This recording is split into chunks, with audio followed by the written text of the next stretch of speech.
C'était sa première prise de parole publique depuis sa remise en liberté et l'heure était à la contre-offensive.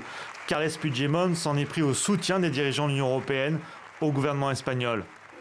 L'Europe avec un gouvernement dans la prison, un pays sans le droit d'avoir le représentant choisi de façon démocratique, avec les lois que les citoyens ont votées, c'est cette l'Europe que vous nous proposez ? Un peu plus tôt dans la journée, près de 200 maires indépendantistes manifestaient devant les institutions européennes pour demander la libération des anciens ministres catalans emprisonnés à Madrid.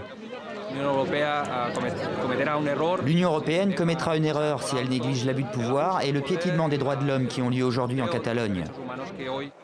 La démarche de ces indépendantistes inquiète cependant ces chefs d'entreprise catalans, venus exprimer leurs craintes au Parlement européen.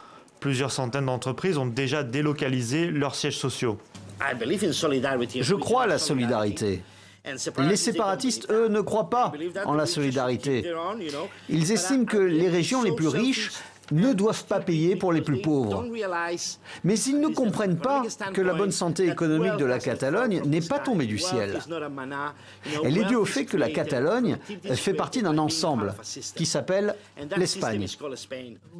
La justice belge doit examiner le mandat européen émis par l'Espagne contre Carles Puigdemont et 4 de ses conseillers. Une décision qui pourrait prendre 3 mois et permettre au président déchu de concourir aux élections catalanes du 21 décembre.